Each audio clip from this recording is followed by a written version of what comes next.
Avec la crise sanitaire due à la pandémie du coronavirus que nous traversons depuis quelques mois, il est tout de même possible et facile aujourd'hui de se faire consulter à distance désormais. En parlant donc ce soir de la télémédecine, nous sommes là en train de vivre une évolution de la pratique de la médecine.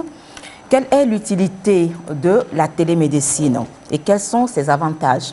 La population togolaise a-t-elle des informations sur cette nouvelle forme de pratique de la médecine ou bien cette nouvelle forme de la consultation à distance et surtout sur le nouveau site web sur lequel on peut aller consulter la plateforme de télémédecine du CHU Campus mis en place pour un accès facile aux soins et surtout pour un accès aux informations sur les différentes prestations qu'offre ce centre. Les réponses, ce sera tout à l'heure dans cette émission. Mesdames et messieurs, bonsoir et merci pour votre fidélité. C'est mardi et vous êtes bel et bien dans votre émission Santé d'abord.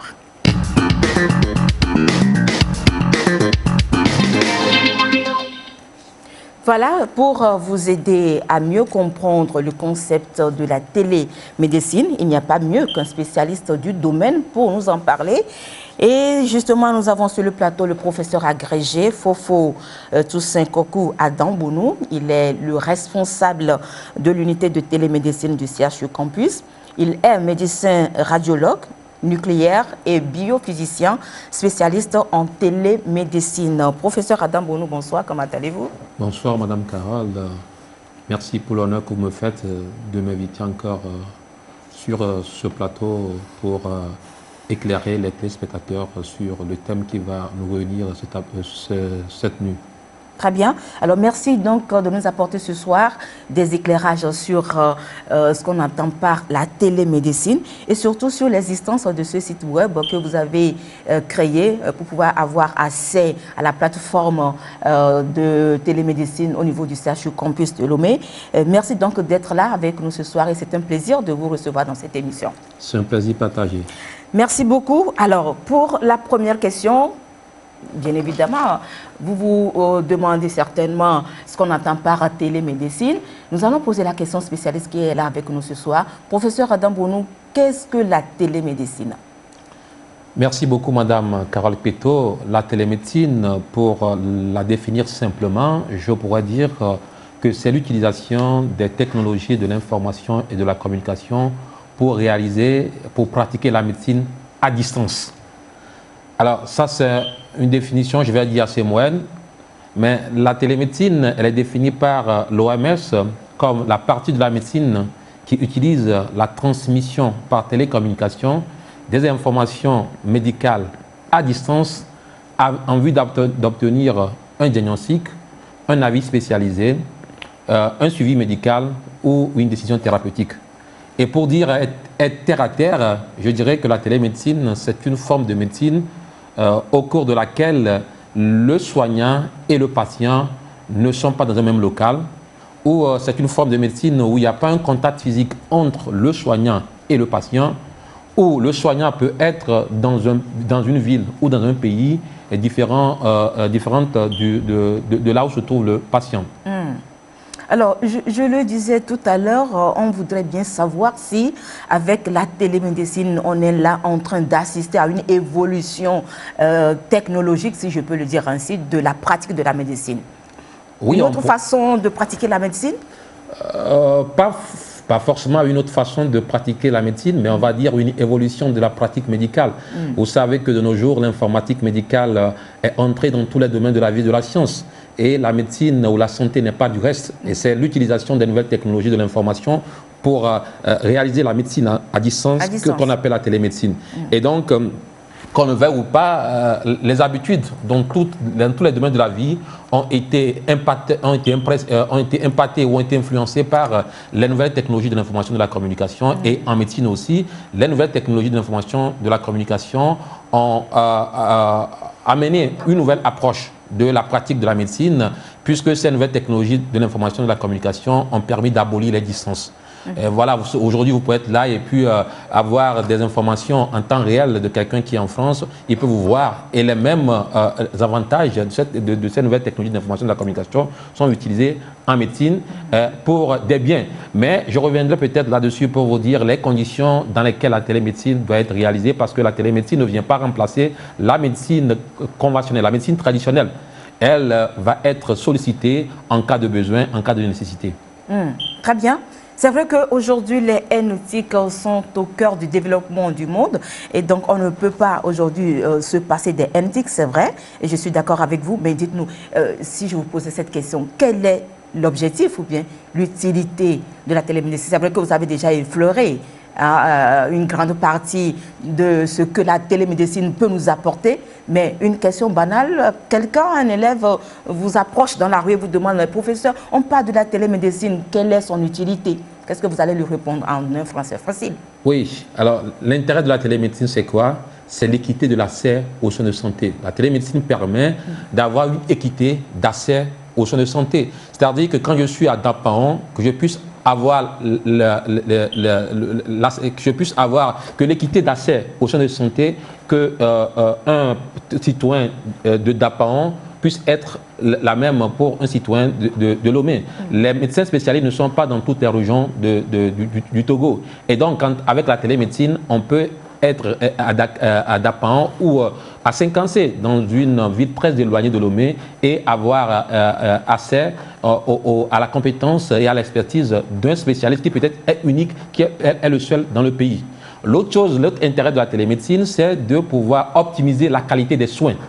Et donc, avec la télémédecine, même si vous êtes un soignant, vous êtes dans un milieu reculé où vous n'avez pas à côté des professionnels plus expérimentés, vous pouvez, avec la télémédecine, donc solliciter leur avis pour optimiser la qualité des soins. Donc, l'intérêt de la télémédecine, c'est de favoriser une équité d'accès aux soins de santé et d'optimiser la qualité des soins de santé. Une question pour vous titiller un tout petit peu. Professeur, dites-nous, est-ce que vous pensez réellement qu'avec la télémédecine, cette pratique médicale peut être adaptée aux pays africains, où la moitié ou bien la majorité est analphabète? Oui, la télémédecine, on ne va pas dire que les réalités, les conditions de pratique de la télémédecine dans les pays occidentaux ne sont pas les mêmes que celles dans nos pays en développement. Mais nos pays nous avons nos réalités. Oui, nous avons nos réalités, mais nous aussi, nous pouvons pratiquer la télémédecine. Aujourd'hui, quand vous voyez nos mères qui n'ont pas été à l'école, ils ont donc les appareils portables. Ils font du WhatsApp avec. Ouais. Ils ont des Android. Donc, aujourd'hui, voilà, c'est-à-dire que tout le monde se met à la page. Et en se mettant à la page, même l'analphabète peut faire la télémédecine. Bien entendu, il aura des difficultés par rapport à quelqu'un qui a été à l'école, mais il peut être aidé par quelqu'un qui a été à l'école pour pouvoir participer donc aux différents actes de la télémédecine. Très bien. Alors, si nous prenons la télémédecine dans toute sa globalité, quels sont les différents actes médicaux que cela comporte? Oui, la télémédecine, on va dire, comporte 4 actes principaux. Certains auteurs ajoutent un 5e acte, mais moi, je vais développer 4 actes principaux de la télémédecine. Le premier acte de la télémédecine, c'est la téléconsultation. La téléconsultation va consister donc à un médecin de pouvoir consulter un patient à distance. Donc, le médecin est dans un centre, le patient peut être dans sa maison, le médecin peut être dans un autre pays et le patient peut être dans un autre pays aussi. Ça, c'est la téléconsultation. Et la téléconsultation aboutit à un télédiagnostic. Le médecin, la consultation en présentiel qu'on fait dans un local peut se faire de façon virtuelle. Et en ce moment, pas de téléconsultation. Le second acte de la télémédecine, c'est la téléexpertise. La téléexpertise médicale va se faire entre 2 professionnels de santé, dont l'un est plus spécialisé. C'est-à-dire qu'un professionnel de santé peut solliciter un expert dans un domaine précis pour avoir un avis plus raffiné. C'est-à-dire un médecin généraliste, par exemple, peut, devant un cas, être limité et il va avoir recours à un médecin spécialiste dans la pathologie que souffre le patient. En ce moment-là, on parle de téléexpertise et c'est un échange entre 2 professionnels de santé dont l'un est plus spécialisé que l'autre. Le 3e acte de la télémédecine, c'est la téléassistance médicale.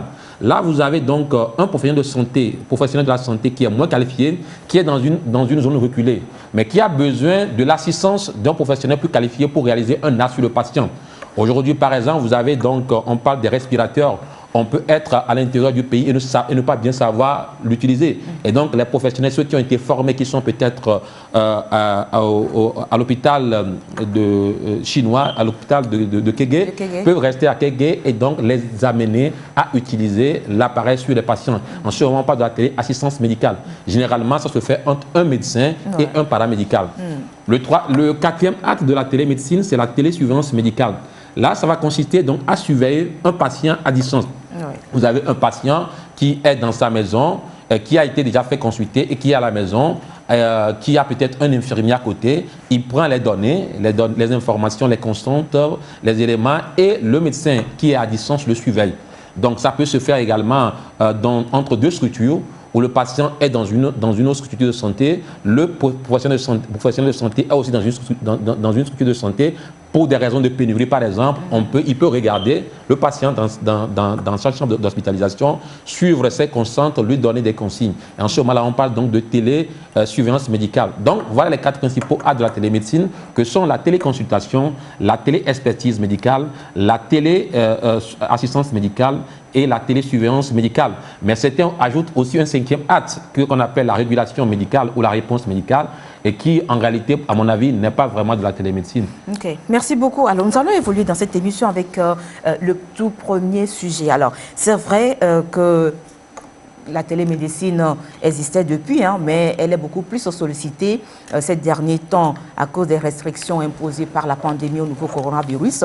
La preuve, c'est qu'il existe déjà, depuis 2010, une unité de télémédecine au niveau du CHU campus de Lomé, et cette unité a été créée depuis 2010, comme je le disais tout à l'heure. Alors, comment se présente cette unité et qu'est-ce qui se fait à ce niveau? Nous avions interrogé le professeur agrégé, notre invité de ce soir, sur son lieu de travail, puisque c'est lui le responsable de cette unité de télémédecine. Voici les informations recueillies sur place. Regardez. Le CHU Campus dispose d'une unité de télémédecine depuis 2010. Et vous êtes dans l'unité de télémédecine du CHU Campus. Cette unité de télémédecine dont je suis responsable depuis 2010 a réalisé beaucoup d'actes de télémédecine dans beaucoup de projets.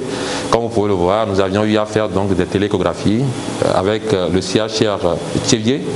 Nous avions eu à faire des téléconsultations avec le CHR Thiévier.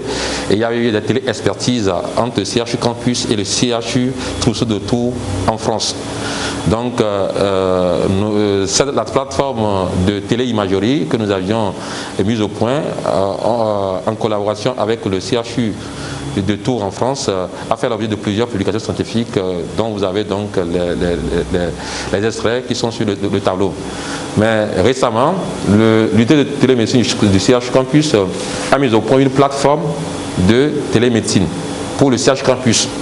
Et donc cette plateforme a fait l'objet d'un travail de mémoire de master d'un ingénieur en génie logiciel au CIC. Il s'agit de M. Kossigan, que vous voyez, donc, qui a travaillé donc, dans le cadre de son mémoire de master sur cette plateforme. Et cette plateforme maintenant est implémentée au CHU Campus. Et vous avez l'ingénieur Pakovi qui s'occupe sur le côté biomédical. Et donc, nous allons vous présenter donc cette plateforme de télémédecine que nous avions mise au point. Cette plateforme de télémédecine de CHU Campus que nous appelons télémédecine, entité qui correspond à un site web sur lequel donc les patients peuvent aller avoir des informations fiables sur la vie sur le CHU Campus, avoir donc des informations sur les nouvelles technologies, les nouvelles techniques de diagnostic que le CHU a mis en marche. Si le scanner est en panne, les gens peuvent aller sur donc ce site et avoir les informations. Donc la première entité, c'est le site web. La seconde entité de cette plateforme, c'est une application de télémédecine qui permet de faire ce qu'on appelle la téléconsultation, qui permet de faire la téléexpertise médicale et qui permet de faire la télésurveillance médicale. La troisième entité donc, de cette plateforme, c'est un système d'information hospitalière qui permet donc au CHU Campus donc, de gérer, de stocker les informations, les données des patients, de pouvoir gérer les rendez-vous et de pouvoir permettre donc de générer des dossiers électroniques des patients. C'est-à-dire que les patients ne sont pas obligés de venir toujours avec un dossier médical avant qu'on puisse donc les consulter. Voilà donc les trois entités donc, de la plateforme de télémédecine du CHU Campus.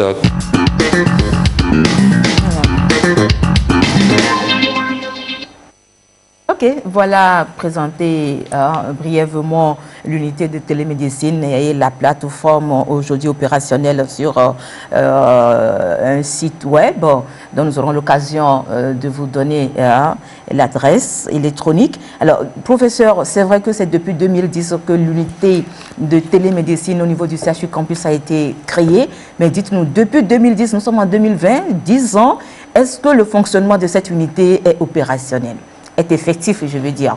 Faites-nous l'état des lieux de la télémédecine au Togo. Merci beaucoup, Madame Carole. Oui, il faut faire un peu l'état des lieux de la télémédecine au Togo. Il faut dire que les activités de la télémédecine au Togo, en fait, ont commencé, on va dire, proprement dit, en 2008. Mais avant 2008, on va dire qu'il y a toujours eu des pratiques de télémédecine, puisque des gens envoient des choses par les mails, on appelait des patients au téléphone, qui sont également une forme de télémédecine traditionnelle. Mais les activités proprement dites ont commencé en 2008, où moi j'ai fait mon master de biophysique sur la télééchographie. Mais en 2008, c'était essentiellement des activités de recherche. Ça n'a pas été vraiment des activités sur voilà, des activités de soins en tant que telles, puisque c'est des données que j'avais recueillies, des expérimentations que j'ai faites pour pouvoir soutenir mon mémoire de master de biophysique que j'ai commencé à l'université de Tours en France. Et donc en 2010, l'unité de télémédecine du CHU Campus a été créée. Il a été créé à la suite d'un projet indien qu'on appelle le projet Pan-African e-Network, qui est un projet, on va dire, de l'Union africaine, qui consistait donc à permettre aux médecins indiens de pouvoir faire une télé-expertise avec les médecins africains dans tous les pays. Et ce projet permettait également de faire une formation, une téléformation aussi bien du personnel de la santé que des étudiants. Donc le projet indien Pan-African e-Network a été donc le moteur et donc a été donc le leitmotiv par lequel l'unité de télémédecine a été créée en 2010. Et donc quand il a été créé en 2010, nous avions eu à faire donc des téléformations. Il y a eu des télé-expertises avec des médecins du CHU Campus, avec les médecins indiens. Mais il faut dire qu'il y avait donc une notion de barrière qui est la langue. Les cours qui étaient diffusés par les médecins, les professeurs indiens étaient faits en anglais. Et comme l'anglais n'est pas notre première langue, les personnes de santé ne trouvaient pas trop d'intérêt pour ces cours. Et donc, ces cours n'ont pas vraiment réussi, on va dire. Par ce qui concerne la télé-expertise avec les Indiens, ça n'a pas été aussi, on va dire, très poursuivi, très continu, parce qu'il y a aussi toujours ce problème de langue. Et bon, les médecins du CHU Campus estimaient qu'ils n'avaient pas trop besoin d'avis, de demander des avis médicaux à leurs collègues indiens, et ils préféraient plutôt une télémédecine qui devait se faire avec l'unité entre le CHU Campus et les structures de santé périphériques des autres régions. Donc, une fois que l'unité de télémédecine a été créée par ce projet, il y a eu d'autres actions qui ont été faites. Moi, dans le cadre de ma thèse de doctorat en sciences en biophysique, donc j'ai mis au point une plateforme de télémédecine BAPLI. Cette plateforme de télémédecine BAPLI permettait de faire la télééchographie.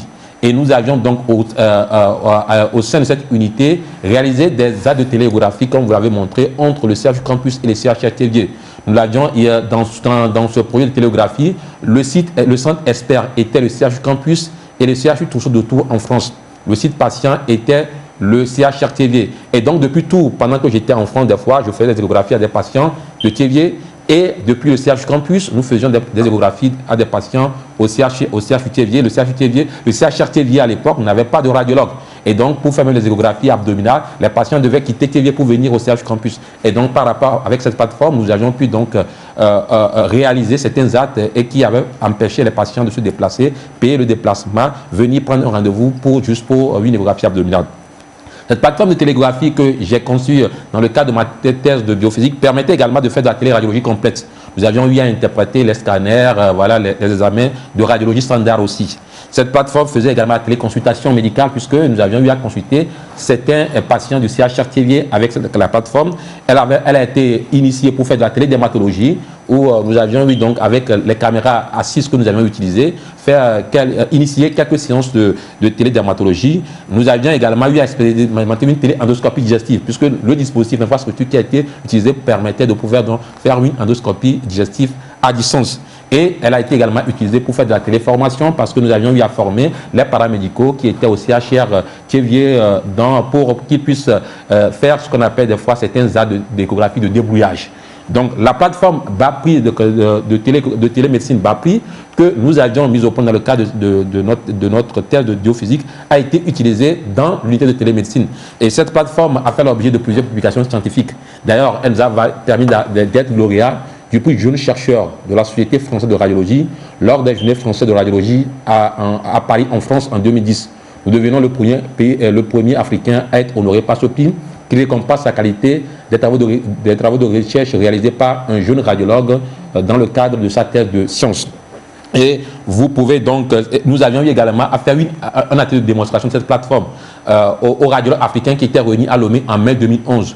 Lors du congrès de la Société africaine de radiologie et depuis l'hôtel Eda Oba où se tenaient donc les congrès, les radiologues africains ont également eu à réaliser des échographies sur des patients qui étaient à Thiéviers et les vidéos sont là, on pourrait les consulter. Donc ça c'est en 2010. En 2010, je parlais donc du projet indien et puis donc de la plateforme BAPRI que nous avions mis en place. En 2011, comme il y a l'ARTP en collaboration avec l'Institut national d'hygiène et une équipe médicale dirigée par le professeur Dosset a également réalisé donc des séances de téléinformation avec la population de Covier. En 2013, il y a eu donc des activités de téléradiologie entre l'hôpital de Blita et le CHU Campus. J'étais le médecin expert et donc les radios qui étaient faites à Blita étaient directement interprétées par moi, le radiologue qui était au CHU Campus. Donc c'est un projet qui a été financé par l'Alonato. En 2013, à la fin de 2013, il y a eu le projet RAFT. Le projet RAFT, le réseau africain, le réseau Afrique francophone de la télémédecine, qui a réalisé des séances de télééducation. Donc, les professeurs de médecine des autres pays africains faisaient des cours qui devaient être suivis par les professionnels de santé du Togo. Et ce projet a été également abrité par l'unité de télémédecine du CHU Campus. Et depuis 2017, maintenant, vous avez le projet de télédermatologie de la Société togolaise de dermatologie, dont je suis le consultant technique, où on fait une télé-expertise médicale. Donc, un professionnel de santé des régions reculées prennent des photos sur de la peau des patients et ils envoient donc aux dermatologues spécialisés qui leur donnent donc un avis médical. Donc voilà à peu près l'état des lieux de la télémédecine au Togo. Et actuellement, vous avez donc une série d'applications de télésanté qui sont là et sur lesquelles peut-être on va revenir. Et tout récemment, le dernier produit de notre unité de télémédecine, c'est ce que vous avez présenté. C'est donc la plateforme Télémédecine CHU Campus qui a 3 entités. Il disposait d'un site web. Nous allons revenir là-dessus, mais dites-nous, professeur, par rapport à tout votre développement, par rapport au développement que vous venez de faire, alors moi, j'ai comme l'impression que la télémédecine est beaucoup plus bénéfique au corps médical qu'à la population. Si nous prenons les actes médicaux dont vous venez de nous parler, prenons la téléconsultation. Alors, est-ce qu'à cette époque-là, il y avait cet engouement? Est-ce que les gens consultaient déjà à cette époque-là à distance? Oui, la téléconsultation, ce n'est pas le bénéfice, c'est beaucoup plus pour le patient, parce qu'on fait la télémédecine pour le profit, pour le bénéfice du patient. Si ça ne va pas bénéficier au patient, ça ne sert à rien. C'est pas pour le bénéfice du médecin. Et donc, comme le problème de des activités de téléconsultation que nous avions fait, en fait, de la télémédecine générale que nous avions fait, il y avait un problème d'accessibilité de la connexion Internet, de la bande passante.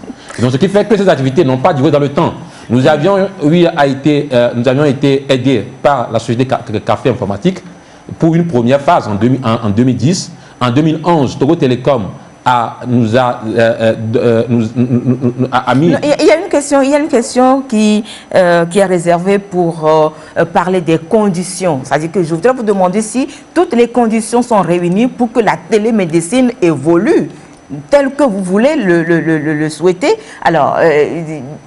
en attendant, revenons un peu sur l'acte de consultation à distance, l'acte médical qui consiste à consulter à distance.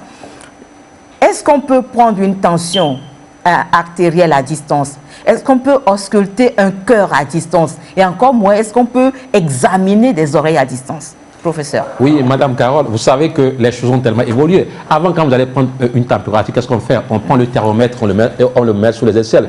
Aujourd'hui, est-ce que ce sont les médecins qui vous prennent, les professionnels de santé qui vous prennent la température? Non. Aujourd'hui, vous allez, c'est des agents de sécurité. Et ils vous prennent cette température-là à distance, sans contact. Donc ça veut dire qu'aujourd'hui, pour faire de la télémédecine, il y a les outils de communication, mais il y a aussi des équipements. Quand on a un équipement dédié, on peut rester à distance, prendre sa température, sa tension, prendre son pouls et envoyer à distance. Donc vous voyez par exemple quand vous allez dans les pays développés, il y a ce qu'on appelle des cabines de télémédecine où le patient rentre, il dépose sa main sur les choses, toutes les constantes sont prises et renvoyées directement au médecin expert. Donc aujourd'hui avec donc, des équipements sophistiqués, on peut prendre votre tension sans vous mettre un brassard. Vous mettez votre main sous quelque chose, sur un équipement ou on vous met juste une puce, la tension est comme un chiffré. Et comme je vous dis aujourd'hui, vous voyez le coronavirus, ce n'est plus le médecin qui prend la température. Et on vous prend la température sans vous mettre le thermomètre, c'est à distance. Donc vous voyez que quand on a vraiment une infrastructure bien équipée, on peut faire la télémédecine à distance en réalisant un certain nombre, ce qu'on appelle de dates qui rentrent dans les examens physiques du patient. Certes, il faut être, on va être réaliste. Quand vous faites de la télémédecine, vous ne pouvez pas réaliser les examens physiques textuellement comme en présentiel. Mais on peut faire beaucoup de choses qui, comme étant les Ça veut dire que la télémédecine a des limites. Mais en attendant de parler de ces limites-là, ça veut dire que la télémédecine comporte beaucoup d'avantages. Bien entendu. L'avantage, je le disais, le premier avantage, comme je disais, c'est l'équité à l'accès des soins.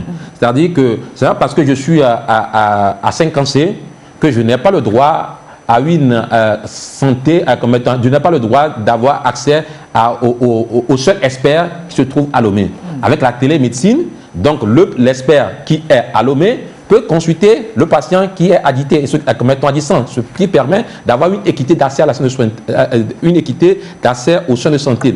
Le second avantage, c'est quoi? C'est l'optimisation de la qualité des soins. Je suis seul dans mon coin. J'ai un patient qui me dit, quand vous allez dans les CHU, vous savez, il y a les médecins de divers grades. Vous avez les médecins, voilà, les jeunes médecins, vous avez des professeurs, vous avez des experts pointus dans des domaines. Et quand vous allez dans un CHU, par exemple, si un médecin généraliste vous voit, quand il a un problème, il peut consulter, il peut demander l'avis de son collègue qui est plus spécialisé ou bien de son collègue qui est plus, qui est plus qualifié. Alors que si je suis dans un CHR, je ne sais pas, dans une ville, donnez-moi de Mango, je suis seul, le patient me pose une difficulté diagnostique, je suis limité. Mais alors qu'avec la télémédecine, je peux optimiser la qualité du soin que je vais apporter à ce patient en demandant l'avis de l'expert qui se trouve à distance de moi. Donc, le second avantage, c'est que la télémédecine permet d'optimiser la qualité des soins de santé administrés aux patients. Le troisième avantage, c'est que la télémédecine va permettre de faire de la téléformation. Quand vous êtes à Lomé, dans les CHU, vous avez donc des universitaires, des professeurs qui continuent toujours la formation du personnel de santé. Alors que quand on vous affecte dans un CMS à l'intérieur du pays, vous êtes isolé. Avec la télémédecine, donc les experts qui sont dans les milieux urbains peuvent toujours continuer la formation donc des professionnels de santé qui sont éloignés. Donc la télémédecine va permettre également une téléformation. L'autre avantage, c'est que c'est l'économie de santé. Alors je vous disais que nous avions eu à faire des échographies à des patients qui devaient quitter Lomé, pour venir à Lomé juste pour une échographie abdominale. Ils vont venir, ils vont prendre le taxi. Et ils vont prendre une voiture. À l'époque, la route n'était pas bonne, avec toutes les difficultés. Et quand il vient, peut-être qu'il faut qu'il ait un rendez-vous. Il va rester chez qui? Toutes les dépenses. Donc, si on lui fait l'échographie à distance, il ne va plus payer les frais de déplacement. Il n'aura qu'à payer l'acte de l'examen.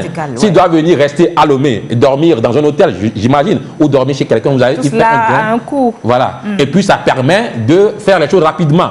Déjà, vous voyez des fois avec la télémédecine, le patient qui est dans une ambulance peut commencer par être pris en charge depuis l'ambulance avant même qu'il ne vienne au CHU ou dans une structure de santé.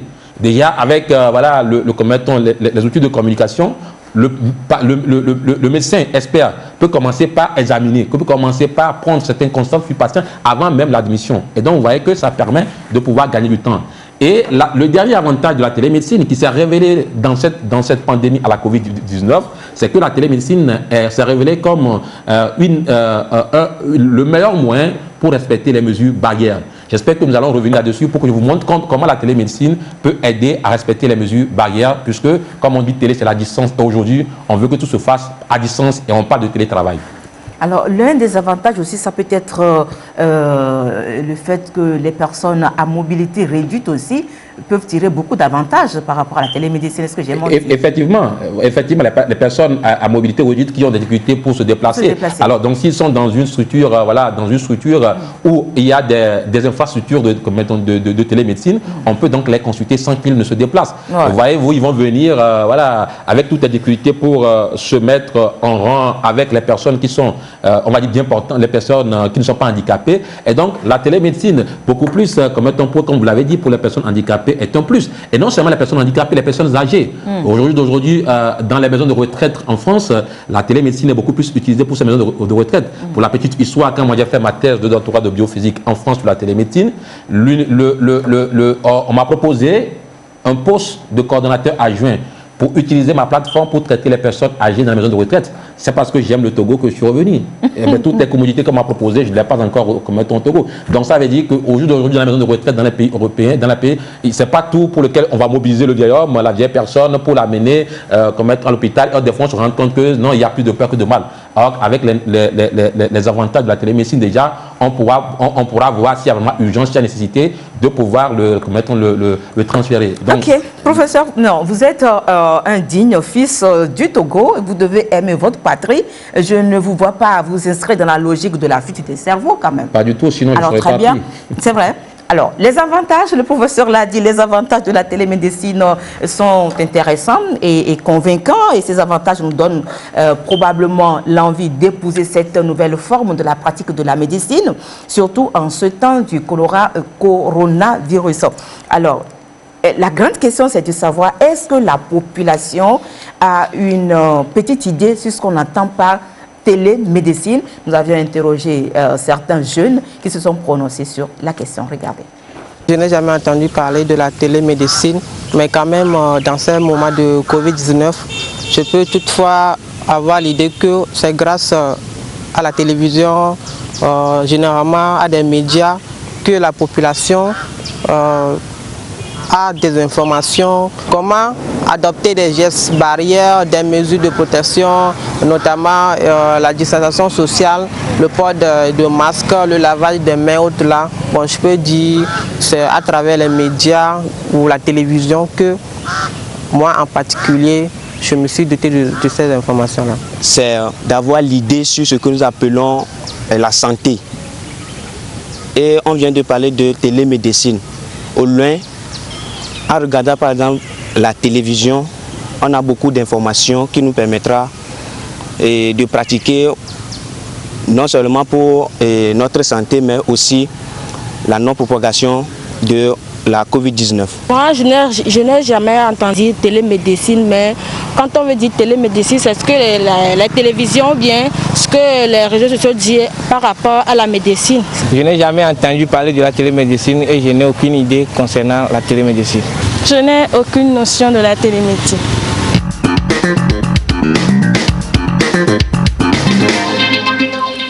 Professeur Adabounou, ce micro-trottoir doit vous faire certainement réagir.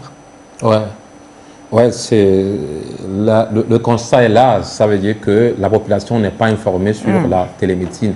Et je crois que ça nous interpelle, nous tous, nous déficit acteurs, de communication. Déficit de communication, oui, un peu, oui, pourquoi pas, parce que peut-être qu'il faut faire davantage. Le problème, c'est vrai que comme mettons qui n'en entendent pas parler parce que la télémédecine n'est pas encore mature au Togo. Et puis les activités qui ont été faites ne sont pas suffisamment communiquées. Et donc il faut communiquer. Je crois que cette émission que nous faisons rentre donc dans ce cadre qui permet donc à la population de pouvoir avoir une idée sur la télémédecine. Et donc ça nous interpelle, aussi bien nous, médecins, que autorités sanitaires du pays pour que voilà, on puisse faire des actions pour que cette pratique soit vulgarisée. Très bien. Alors, il est intéressant de dire que la télémédecine est une solution, solution représentant une véritable alternative dans cette pandémie du Covid-19. La preuve, le thème de ce soir, c'est la télémédecine à l'heure du coronavirus. Est-ce que les conditions sont réunies pour cette pratique au Togo? Vous avez déjà commencé par effleurer cette question, mais revenons là-dessus maintenant, professeur. Oui. Première condition sine qua non pour qu'on fasse une bonne télémédecine, c'est laquelle? Il faut avoir une connexion Internet. Est-ce qu'on l'a ici au Togo? La connexion Internet... Accessible et disponible tout le temps? Elle n'est pas toujours accessible, elle n'est pas toujours de bonne qualité, c'est-à-dire la bande passante n'est pas toujours suffisante. Et donc, il faut que les actions concrètes soient prises pour que les structures sanitaires du pays puissent disposer d'une connexion Internet à accessibilité régulière, avec une bande passante suffisante pour faire de la télémédecine. Parce que pour faire de la télémédecine, ce n'est pas avec la même bande passante, c'est-à-dire que le même débit qu'on utilise pour faire WhatsApp, qu'on va utiliser pour faire de la télémédecine. Donc il faut donc une connexion haut débit. Une connexion haut débit qui est dédiée. Et aujourd'hui, on peut dire que oui, dans ces structures sanitaires, vous en avez, dans d'autres, vous ne l'avez pas. Surtout que la télémédecine va se faire normalement entre ce qu'on appelle un centre expert et un centre périphérique. Donc, même si dans certaines CHU, on a la connexion Internet qui va, revient, est-ce qu'à l'intérieur du pays, dans un CMS, est-ce qu'il y a cette connexion Internet? Donc, je crois que quand on va vouloir développer la télémédecine, il faut que, on puisse s'assurer que la connexion Internet va être stable et que le débit va permettre de pouvoir faire des interactions directes entre patients et soignants. Première des conditions. Première des conditions. Donc, mais la première des conditions, c'est la connexion Internet. La deuxième condition, il faut une infrastructure technique. Parce que si vous avez donc la connexion, il faut avoir des équipements. Il faut que ces équipements puissent être disponibles et être à la portée de nos pays en développement. Si nous prenons votre unité de télémédecine, celle que vous gérez actuellement au niveau du CHU Campus, est-ce que vous avez cet équipement disponible? Je vous ai dit que dans le cadre de ma thèse de doctorat de biophysique qui a porté sur la télémédecine, moi j'ai mis au point une plateforme de télémédecine qui a été considérée de bas prix. Ça veut dire que c'est une plateforme qui est accessible aux pays en développement comparativement. C'est d'ailleurs la raison pour laquelle j'ai été primé pour cette plateforme. Maintenant, à l'unité de télémédecine, le problème de connexion Internet même pose problème. Nous avions, même si nous avions les équipements au centre expert, il faut qu'au centre patient, c'est-à-dire au centre isolé aussi, qu'il y a des équipements. Donc aussi à l'unité de télémédecine, nous avions certains équipements, mais ce n'est pas encore suffisant. Ça reste insuffisant. C'est insuffisant. Et même si nous en avons, il faut que aussi les structures périphériques, c'est-à-dire la télémédecine se fait en deux centres, puissent disposer. Même si nous en avons et que le centre dans lequel nous voulons réaliser des actes de télémédecine n'en dispose pas, on ne peut pas faire de la télémédecine. Il y a un problème. Après maintenant, il faut qu'il y ait aussi le consentement des patients. Vous voyez, par exemple, on s'est rendu compte que les patients ne sont pas suffisamment informés et donc il faut donc sensibiliser les patients, mais aussi les médecins. Les médecins aussi ne sont pas suffisamment informés sur la télémédecine. Vous savez, la télémédecine, c'est une nouvelle, on va dire, c'est une nouvelle pratique. Il y a toujours la peur de l'inconnu. Et donc, il faut sensibiliser. Il faut sensibiliser et continuer à sensibiliser. Heureusement que actuellement, le ministère de la Santé a initié donc un projet d'étude de faisabilité sur la télémédecine qui est piloté par le PNUD. Le projet a été recruté comme consultant. Et donc, un certain nombre de vos inquiétudes vont être résolues par rapport à ce projet. Nous avions prévu faire donc des enquêtes auprès de la population, des enquêtes auprès des médecins, aller sur donc, les structures sanitaires qui ont déjà expérimenté des activités de télémédecine, voir les forces et les faiblesses et proposer quelque chose pour l'avenir. Maintenant, il faut que la télémédecine aussi soit valorisée. Vous savez, la plateforme de télémédecine que nous avions mis au CHU Campus, une des raisons pour laquelle ça tarde à commencer, on se demande comment vont-ils payer. Il faut que les actes soient valorisés. Et donc, il faut qu'une structure, une plateforme qui va faire de la télémédecine, de la téléconsultation aujourd'hui, respecte des conditions et toutes les conditions ne sont pas forcément respectées par les plateformes qui existent au Togo. Mais ce n'est pas une raison de se décourager. Je crois qu'il faut commencer et améliorer les choses et avec la volonté politique des uns des autres, la volonté des uns des autres, la télémédecine peut se faire au Togo comme ça se fait ailleurs. Très bien. Alors, les nombreux avantages de la télémédecine que vous venez de nous énumérer ne doivent tout de même pas masquer certaines limites qu'il est nécessaire de prendre en compte. Alors, dites-nous, quelles sont les limites de cette télémédecine? Ah oui, les limites de la télémédecine, je vais citer principalement deux. Le premier, c'est que quand vous avez la télémédecine, il y a l'absence de contact physique. C'est-à-dire que le patient, il est à distance. Et donc, il y a cette chaleur humaine qui n'est pas là. Et puis, il peut avoir la peur. Et puis, quand on fait la consultation, c'est qu'il y a le langage non verbal. Le patient devant vous sentez à partir de son comportement et de ces gestes, vous pouvez poser certains diagnostics. Donc, la télémédecine ne permet pas ce contact physique. Vous êtes dans le virtuel. Et le virtuel peut impacter sur la confiance que le patient peut avoir sur vous. Et le patient peut se dire, peut ne pas être sûr que voilà, cette information n'est pas écoutée par une autre personne. Et donc, ce qui m'amène à la deuxième limite, qui est donc la cybersécurité ou la cybercriminalité, parce que les informations que le patient donne doivent être sécurisées. Et cette information doivent être confidentielles. C'est-à-dire que ceux qui sont autorisés à l'avoir doivent le garder. Mais cette information ne doit pas être interceptée par une personne non autorisée. C'est ce qui rentre dans la sécurité des données. C'est-à-dire que si je consulte un médecin à distance, je lui dis les choses, je dois me rassurer que quelqu'un d'autre va prendre les informations parce que dans la médecine, on n'a pas de secret médical. Donc les deux limites majeures de la télémédecine, c'est l'absence de contact physique et les problèmes de cybersécurité, c'est-à-dire la cybercriminalité, où les gens peuvent détourner vos informations médicales qui sont des informations sensibles et en faire autre chose. Très bien, mais revenons un peu sur cette première limite. Alors, l'absence de ce contact relationnel entre le médecin et son patient, est-ce que vous ne pensez pas que ça peut impacter le traitement si éventuellement, parce que le médecin, il est là pour rassurer. Lorsque je viens vers mon médecin, il est là non seulement en me parlant, je suis un peu déjà soulagée. Maintenant, à distance, est-ce que vous pensez que ce contact physique-là que vous rompez, que vous avez rompu, par rapport à la télémédecine, est-ce que ça ne manquera pas aux patients, tout comme aux médecins? Vous avez parfaitement raison. C'est pour ça qu'on ne fait pas de la télémédecine pour le besoin de faire de la télémédecine. La télémédecine est dictée par les nécessités de l'état du patient. C'est-à-dire, si on peut faire la médecine en présentiel, il faut le faire. C'est quand on est incapable de faire la médecine en présentiel, c'est-à-dire que la consultation présentielle, qu'on va avoir recours à la téléconsultation. Donc, la télémédecine a des conditions. Si je peux aller voir le médecin à côté, et me faire consulter en présentiel, il faut y aller. Ouais. Mais si la distance fait que je ne veux pas le contacter, ou bien l'urgence fait que le temps de venir, ça peut être trop tard, c'est en ce moment qu'on va avoir recours donc, à la télémédecine. Donc, je conçois que la télémédecine a des limites. Et c'est pour ça que la télémédecine ne pourra jamais remplacer totalement la pratique traditionnelle de la médecine. C'est pour la nécessité ça va être dicté par la nécessité de l'état du patient, dans des circonstances particulières de temps et d'urgence. S'il y a une pénurie de médecins dans le lieu où je suis, vous voyez par exemple la télémédecine, ce n'est pas seulement dans le même pays. Il peut y avoir un spécialiste togolais qui est en France.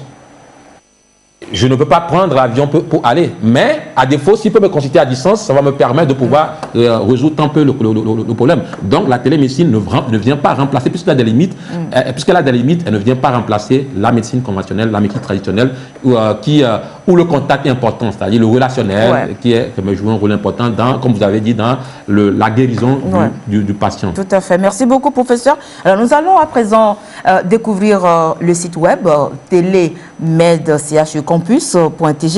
Qu'est-ce qu'on peut trouver sur cette plateforme de la télémédecine du CHU Campus? Quels sont les différents menus et services auxquels on peut avoir accès? Voici les explications du concepteur de ce site web. Il s'agit de Prodige Kosiga, que nous écoutons.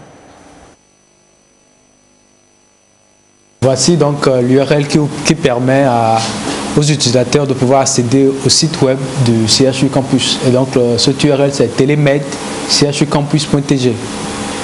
Et donc quand vous rentrez cette URL au niveau de votre navigateur, vous avez accès à la page de garde ou bien la page d'accueil du site qui se présente comme celui-ci. Et donc ça présente un peu le mot du directeur, quelques services avec les emplois du temps des médecins. Nous allons parcourir un peu les différents rubriques, les différents menus du site. Nous allons d'abord voir le menu à propos.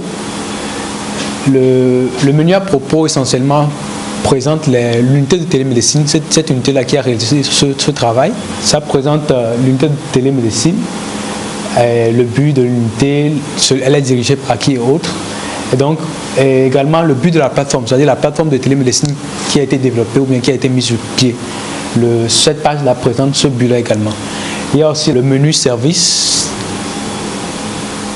Ce menu essentiellement présente l'organigramme, bien comment sont organisés les services et les départements au niveau du CHU. Et donc, il y a la direction générale, il y a la direction financière et la direction des ressources humaines et également les différents services. Et donc, après cela, nous avons le menu santé. Le menu santé essentiellement est mis au point pour pouvoir permettre aux médecins ou bien aux praticiens du CHU Campus de pouvoir publier des actualités, de pouvoir publier des conseils de santé pour éduquer ou bien pour sensibiliser la population. À la télémédecine. Et donc après cela, nous avons le menu actualité. Le menu actualité essentiellement présente les différentes actualités qui sont les différentes actualités au niveau du CHU également par rapport à la situation sanitaire et notamment par rapport au Covid ou bien la situation sanitaire au niveau du pays. Donc c'est essentiellement pour ça que nous avons mis en place le menu actualité. Et maintenant nous avons le menu connexion qui permet à tout utilisateur de pouvoir se connecter maintenant à l'application de télémédecine. Il faut noter que en un premier temps, nous vous avons présenté le site qui est différent de l'application de télémédecine. Et donc, cette interface vous permet de pouvoir accéder à l'application de télémédecine. Et pour pouvoir accéder à l'application de télémédecine, il faut avoir des informations de connexion qui sont peut-être le mot de passe ou le numéro de téléphone et un mot de passe. Maintenant, avant de pouvoir avoir accès à ces informations de connexion, il faut s'inscrire. D'où l'utilité du menu inscription qui vous permet d'enregistrer toutes les informations utiles permettant de vous identifier clairement. Et puis, c'est utile de pouvoir bien enregistrer ces informations parce qu'elles seront utilisées au niveau de la fiche patiente lorsque vous venez en consultation au niveau du CHU.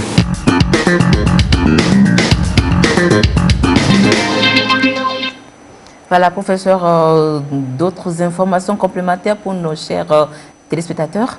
Oui, je crois que maintenant, au jour d'aujourd'hui, le CHU Campus dispose d'un site web et les téléspectateurs peuvent maintenant, avec l'adresse télémédecine-campus.tg, aller donc sur ce site web, avoir des informations sur la vie du CHU Campus, sur les services disponibles et sur les informations en termes avoir les informations de l'actualité sur la santé. L'actualité sur la santé, ce qui va permettre donc de réduire les fake news. Donc ça, c'est la première entité, parce que quand vous avez une information qui est sur le site du CHU Campus, vous savez que c'est une information qui est vérifiée. Donc ça, c'est la première entité de cette plateforme qui permet donc de faire, qui est le site web. La seconde entité, c'est l'application de télémédecine. Aujourd'hui, il est possible de faire une téléconsultation, une téléexpertise, une télésurveillance avec cette plateforme. C'est-à-dire quand vous venez vous faire consulter et vous partez faire les examens paramédicaux, vous n'êtes pas obligé de revenir en une autre consultation. Vous pouvez, en contact avec votre médecin soignant, envoyer les examens du scanner, les examens de biologie. Il peut le voir à distance. S'il estime qu'il n'a pas besoin de vous revoir, il peut vous prescrire à distance. Cette plateforme permet également de pouvoir gérer les rendez-vous. Vous pouvez maintenant avoir les rendez-vous par rapport à la disponibilité du médecin et donc ne pas venir perdre du temps, 2 heures, 3 heures de temps avant de se faire consulter. Maintenant, l'autre entité de cette plateforme, c'est que ça permet de pouvoir gérer, d'archiver les données des patients pour avoir des dossiers médicaux, des dossiers numériques.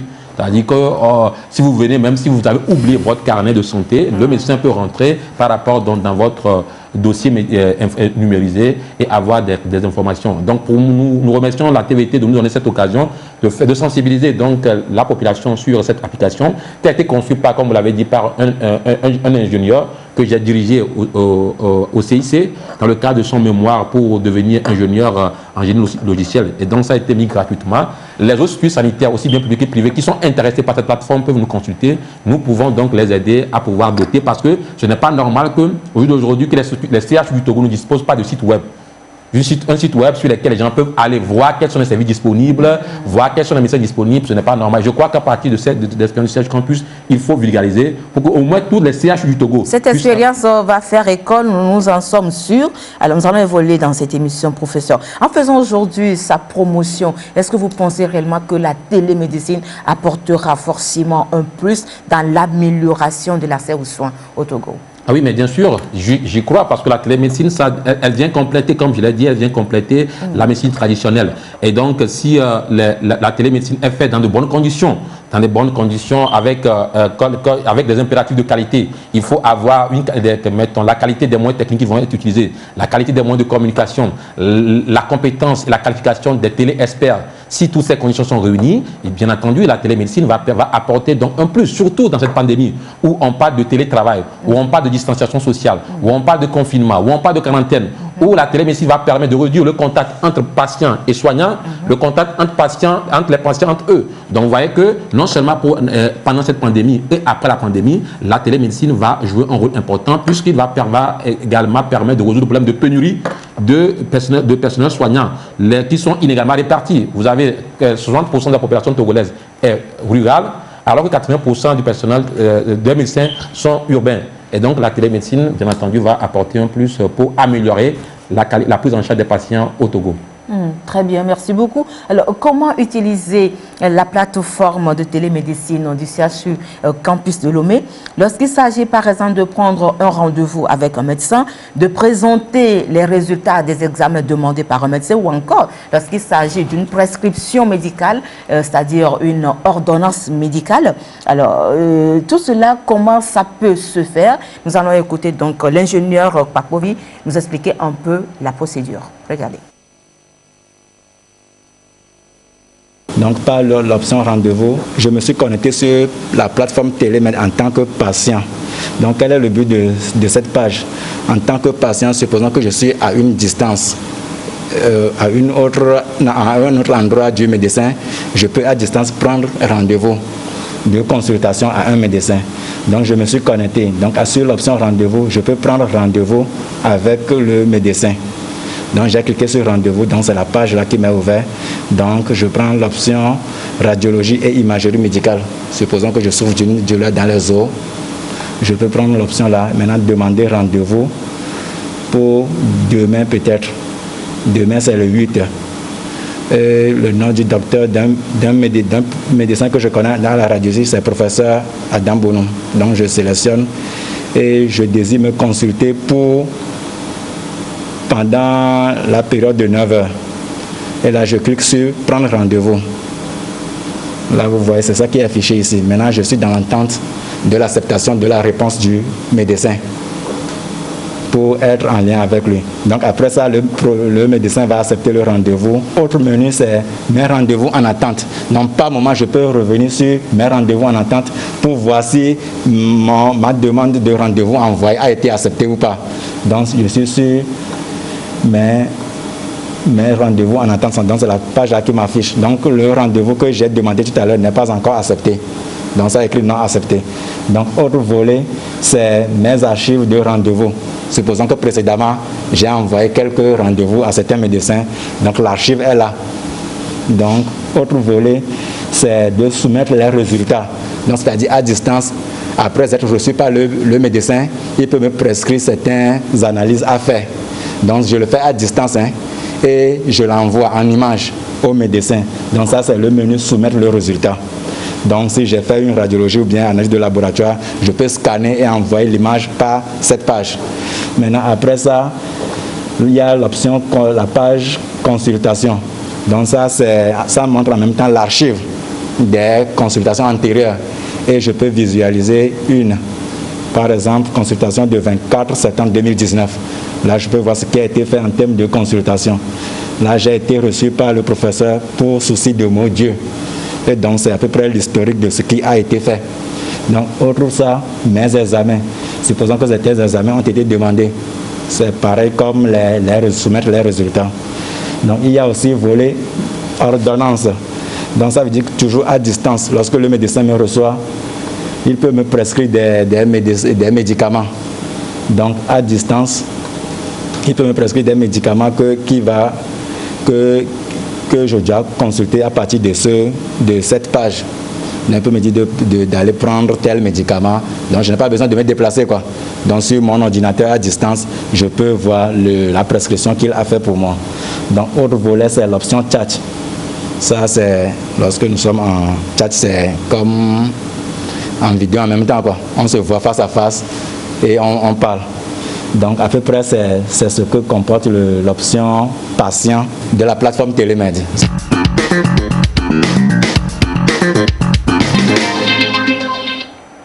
Voilà, ça se passe de tout commentaire. Nous ouvrons à présent la page Covid de cette émission avec le jingle.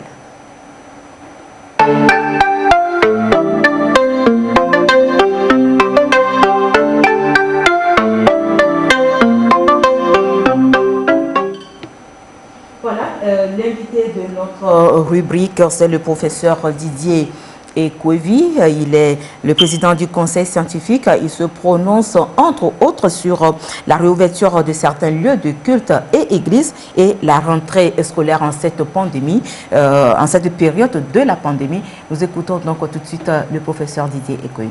Il est épidémiologiste.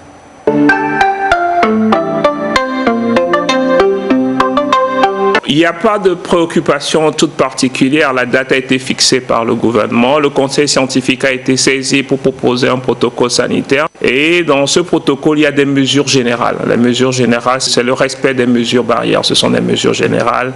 Le port de masque après, lorsqu'on est âgé de plus de 11 ans. Après, c'est surtout la distanciation physique qui va être le grand défi pour nos gouvernants. Et cela va nécessiter d'avoir de l'esprit de créativité, c'est-à-dire où est-ce qu'on met tous les élèves. C'est sûr que tout le monde ne pourra pas être dans les classes comme on souhaiterait. Si vous voulez l'avis de l'épidémiologiste que je suis, la théorie, c'est qu'il y a un élève par banc. Il faudrait également avoir de l'eau pour se laver les mains parce que entre le lavage à l'eau et au savon et la solution hydroalcoolique, nous allons préférer plutôt le lavage à l'eau et au savon. Donc c'est autant de défis, mais il faut commencer. Je pense qu'il faut commencer parce que ce sont en commençant qu'il faut avoir ces ajustements et mettre en place des indicateurs qui nous permettront de suivre et de faire des recommandations et de faire des ajustements. On ne pourra pas être totalement prêt à 100%. Si vous prenez les pays voisins, ils ont déjà commencé la rentrée scolaire. C'est le cas de la Côte d'Ivoire, c'est le cas du Bénin, c'est le cas du Burkina Faso. Le Ghana est en train de finir son année scolaire, donc nous avons le devoir d'accompagner, quelles que soient les difficultés sanitaires, tout en prenant toutes les précautions nécessaires.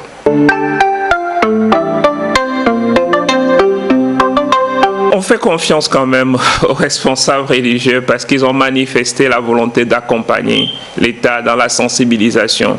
Et ce que nous pouvons également dire, c'est que la phase pilote, si on peut l'appeler ainsi, a été pratiquement bien respectée, a été plus ou moins francisée, puisqu'on n'a pas détecté un foyer épidémique à partir des lieux de culte. Pour moi, personnellement, je ne pense pas qu'il y aurait un risque si les mesures sanitaires sont respectées. Si les mesures sanitaires sont vraiment respectées, limiter la durée des cultes, l'aération, la distanciation physique et puis lorsque le culte finit de partir rapidement à la maison.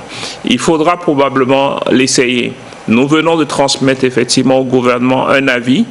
Nous ne savons pas quelle sera la décision du gouvernement, mais nous pensons que les hommes religieux, les responsables religieux sont assez adultes, mais ils ont une force. Leur force, c'est la sensibilisation. Leur force, c'est qu'ils sont écoutés. Et nous pensons que s'ils nous aident dans la sensibilisation, ça peut apporter un plus dans cette lutte.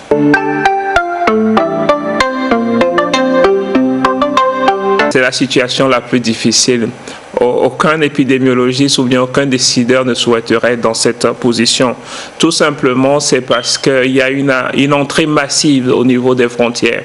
Cela veut dire si vous décidez demain d'ouvrir les frontières, cela veut dire que vous ne pouvez pas dépister. Nous n'aurons pas la capacité de pouvoir dépister les gens qui traverseront la frontière matin et soir. Et ça, c'est une équation extrêmement difficile. Cela veut dire également que la gestion de la crise doit passer au niveau de la CEDEAO. Ça ne sera plus une gestion nationale, mais ça va être une gestion sous-régionale. Et c'est une situation qui est extrêmement difficile, qui doit se prendre non seulement au niveau des ministres de la Santé de la sous-région ouest africaine, mais également des chefs d'État et de faire confiance aux différents partenaires sur les tests qui ont été faits en Côte d'Ivoire, sur les tests qui ont été faits à Lomé, sur les tests qui ont été faits au Bénin. Et ces décisions restent extrêmement difficiles et compliquées. J'aimerais pas être à leur place.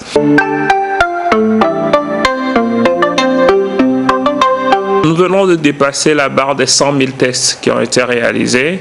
À un moment donné, le Togo faisait partie des pays qui dépistaient le plus en Afrique de façon générale. Nous avons fait le choix de faire un dépistage qui est essentiellement basé sur la biologie moléculaire. Il faut savoir que les choses évoluent dans le cadre de cette pandémie. Il y a aujourd'hui ce qu'on appelle des tests un peu plus compliqués, qu'on appelle les tests antigéniques que nous n'avons pas encore, et également la place des tests rapides dont il faut réfléchir pour savoir quelle place ces tests occuperont dans l'arsenal de diagnostic. Ce que nous constatons d'une manière générale, c'est que nous n'arrivons pas à dépasser vraiment la barre des 1200 cas de tests par jour. Et ça aussi, c'est une difficulté. Et cette difficulté, elle est pratiquement régionale et africaine. On ne connaît pas la profondeur de l'épidémie, dans la mesure où nous avons des capacités de dépistage qui restent quand même assez limitées.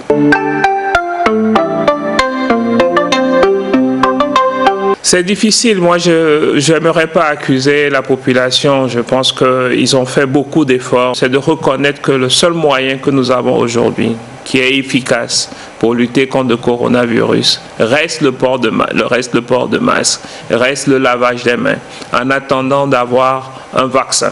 Et c'est vraiment la seule mesure. Et chaque fois que vous allez baisser de vigilance, et c'est la situation en France, il y a une baisse totale de la vigilance. Pendant la période d'été, pendant les vacances, il y a une augmentation, il y a une flambée de l'épidémie. C'est un problème de responsabilité individuelle. Et la responsabilité individuelle, on ne pourra jamais totalement la contrôler. C'est vrai qu'il y a des moments de baisse de vigilance, mais n'oublions pas que nous sommes devant une crise sanitaire, nous sommes devant une pandémie et que nous devons redoubler de courage. Quand on baisse la vigilance, le voisin doit être à côté pour nous rappeler les bonnes mesures et les bons gestes à avoir.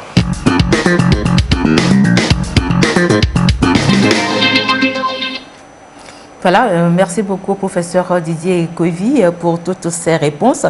Un second invité vient de nous rejoindre sur le plateau. Il s'agit de Noël Tadigno, notre confrère. Il est journaliste, donc il fait partie d'un groupe de journalistes qui a initié un concept dénommé Togo Check. Noël, bonsoir, comment allez-vous? Bonsoir Carole, je vais bien, ça va, merci. Alors, rappelez-nous un peu rapidement Togo Check, le concept Togo Check. Togo Check est une initiative qui vise à lutter contre les fausses informations. Vous n'êtes pas sans savoir que nous sommes envahis aujourd'hui par des fausses informations. On parle même d'infodémie et nous sommes engagés à aider la population à faire face à ce phénomène en essayant de débusquer les fausses informations et en leur apportant la bonne information. Très bien. Alors, donc, vous êtes engagé à livrer une guerre contre les fausses informations. Alors, dites-nous rapidement, quels sont les derniers fake news qui ont été détectés ces derniers temps sur l'étoile? Alors, essentiellement deux. On a eu, par exemple, une fausse information qui a circulé sur le réseau WhatsApp en Milan, qui disait que les hôpitaux perçoivent de l'argent sur chaque cas de Covid signalé. Et du coup, nous avons travaillé là-dessus, nous avons interrogé plusieurs sources et au niveau national et aussi à l'extérieur. Et nous travaillons essentiellement avec des médecins togolais, et également avec la représentation nationale de l'OMS.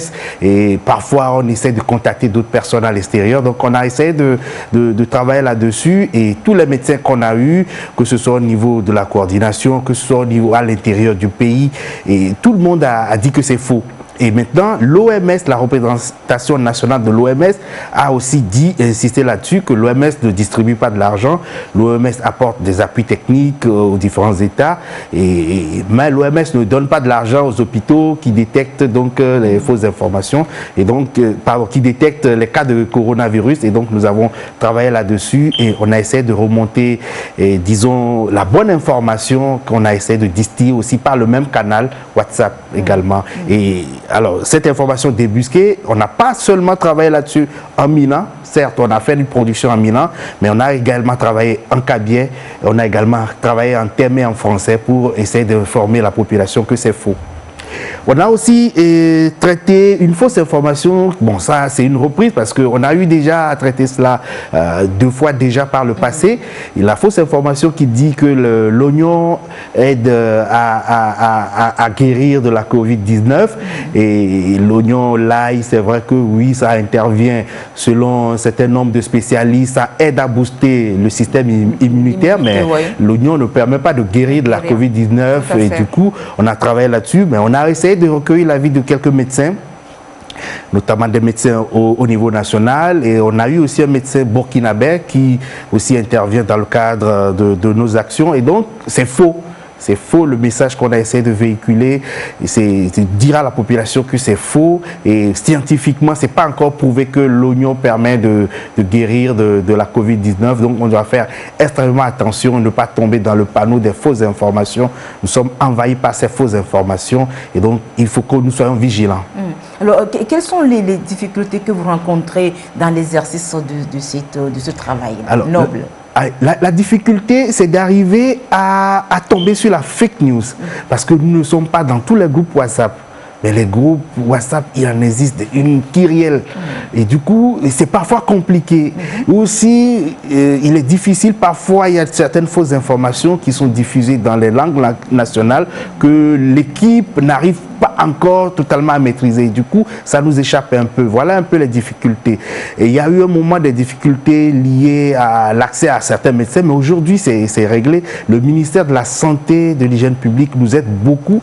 Il nous aide à nous mettre en contact avec des médecins pour pouvoir rapidement réagir. Et donc, pour le moment, on peut dire que voilà un peu les difficultés qu'on a. Alors, au-delà des médecins, nous essayons de traquer aussi ces fausses informations. Nous essayons de lutter contre ces fausses informations en allant sur des sites web. Et le professeur a dit tout à l'heure que c'est bien que les structures de santé aient des sites web pour apporter la bonne information. Et c'est vrai, je suis d'accord avec lui, ça va aider véritablement à lutter contre les fausses informations. Et nous essayons d'aller sur les sites qui existent, des institutions, en priorité, les sites liés donc aux institutions sanitaires au niveau national, après l'OMS, et on essaie de voir un peu si il y a ces informations dont il est question dans la fake news peuvent être démontées à partir de ces sources-là. Donc on essaie d'avoir plusieurs sources pour essayer d'aider la population à avoir la bonne information. Et ce que je dirais à la population aujourd'hui, c'est que à partir du moment où nous sommes envahis par ce phénomène, il est important que chacun prenne conscience de l'existence de la fake news. Et donc, à partir du moment où on prend conscience, on sera obligé de prendre du recul. Et faisons extrêmement attention, doutons des informations que nos proches nous envoient. Et maintenant, le doute va nous pousser à vérifier. Et vérifier, c'est très simple. Vous pouvez contacter TogoCheck. Nous pouvons donc vous aider à faire les recherches et à vous dire si c'est vrai ou c'est faux. Très bien. Alors, une dernière question. Si nous prenons la pandémie depuis qu'elle a commencé, et si je vous demandais par exemple de savoir la fake news qui a le plus ébranlé les toiles, c'est laquelle? Où les gens vraiment se sont raflés de ça? Presque toutes, hein, parce que ça fait peur. Du coup, on a eu pas mal de situations qui ont fait trembler. La fake news phare. La fake news phare, j'ai l'embarras de choix parce qu'on en a eu tellement, et il y a eu par exemple cette fake news qui alertait par rapport à la campagne de vaccination que le ministère de la Santé devait lancer, et le message a été, on l'a constaté que le message était en thème et en mina. Voilà. Et le message disait que les autorités ont accepté vacciner les enfants. Donc on exhortait les parents de ne pas envoyer les enfants à la vaccination. Et en complicité avec l'Occident, on a voulu le piéger. Donc, et là, nous, et ça nous a fait peur parce qu'il fallait rapidement réagir pour démonter cette fausse information et dire aux gens que c'est faux et de faire extrêmement attention. Et je crois que le message est passé, mais pas totalement. On doit continuer par informer les gens, par dire qu'il n'y a pas encore de vaccin contre la Covid-19. Et du coup, les campagnes de vaccination classiques qu'on a, c'est tout à fait normal. C'est pour le bien de nos enfants. Et donc, voilà, on doit pouvoir encourager donc, ces campagnes-là. Très bien. Alors, un dernier mot avant de vous laisser partir. Un dernier mot, c'est juste rappeler à nos concitoyens de faire extrêmement attention parce que nous sommes envahis par ce phénomène. Et si on ne prend garde, ça risque de détruire nos communautés, de détruire nos pays. Et donc, c'est à nous, c'est à chacun de pouvoir lutter contre ce phénomène en refusant de transmettre systématiquement toute information qui nous tombe dessus. Prenons du recul, essayons de regarder un peu ce que c'est, d'écouter et de voir. Si possible, je le dis encore, vous pouvez nous contacter à Togo-Tchèque. Notre numéro, c'est le 93. Voilà, et 53 0202. Voilà, 93 53 0202. Voilà, merci Carole. C'est bien, merci Noël d'être passé dans cette émission. Je crois que vous serez, vous reviendrez. Le prochain passage, ce sera pour quand? Pour bientôt. Pour bientôt. Alors, merci beaucoup. Ce sera avec plaisir. Alors, nous allons observer une petite pause avec le jingle de Santé d'abord.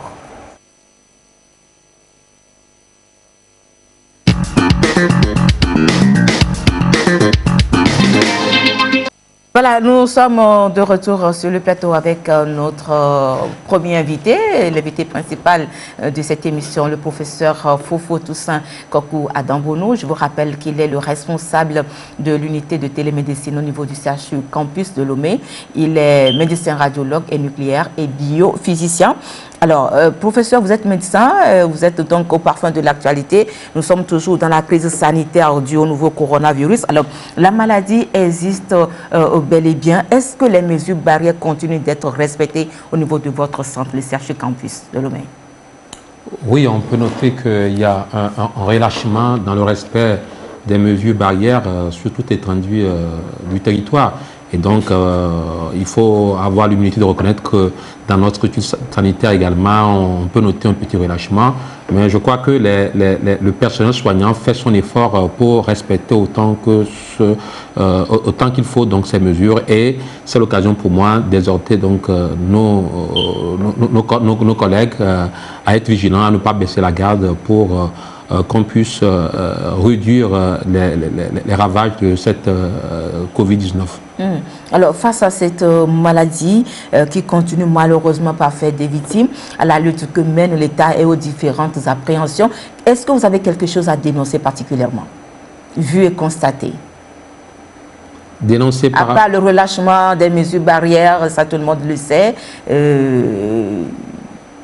Particulièrement, voilà, au niveau même de la gestion de cette crise sanitaire, est-ce que vous avez quelque chose à dire, à reprocher? Non, je crois que le gouvernement fait beaucoup d'efforts, fait beaucoup d'efforts. Il faut continuer par sensibiliser, il faut continuer par informer. Et comme on le fait, et mettre surtout à la disposition du personnel soignant les équipements de protection dont on a besoin.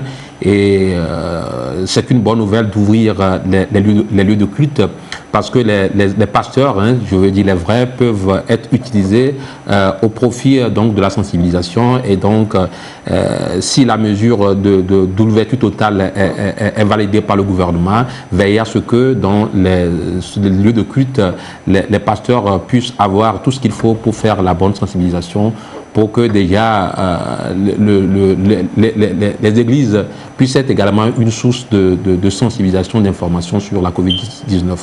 Merci, professeur. Alors, revenons un peu sur le thème qui nous réunit sur ce plateau, la télémédecine et à l'heure du coronavirus, bien la télémédecine et le Covid ou bien la Covid-19, c'est selon. Alors, dites-nous, c'est vrai que la télémédecine ouvre aujourd'hui de nouvelles possibilités d'accès aux soins. Comment comptez-vous faire sa promotion et quelles sont vos stratégies d'approche pour amener les Togolais à comprendre le bien fondé de cette pratique médicale? Eh bien, l'acceptation de votre invitation déjà sur ce plateau pour parler de la télémédecine fait partie donc des stratégies que nous avons mises en place pour pouvoir permettre une promotion de la télémédecine. Et Dieu fait bien les choses, que, comme je le disais tantôt, le gouvernement a manifesté sa volonté de faire avancer les choses au niveau de la télémédecine et donc il a contacté le PNUD pour qu'une étude de faisabilité pour la mise en place d'un centre de télémédecine soit réalisée spécialisé et le PNUD a recruté des consultants, un consultant international et un consultant national. Et donc, nous avions donc une série d'activités à mener et au terme de ces activités, nous allons donc pouvoir tirer les conclusions et voir dans quelle mesure nous puissions, avec la volonté politique du gouvernement, faire impulser la télémédecine qui, ma foi, a un rôle important à jouer dans cette pandémie à la Covid-19. Merci beaucoup, professeur. Voilà, nous sommes pratiquement arrivés à la fin de cette émission. Votre conclusion, c'est laquelle? Est-ce que vous avez un message particulier à adresser ce soir à la population?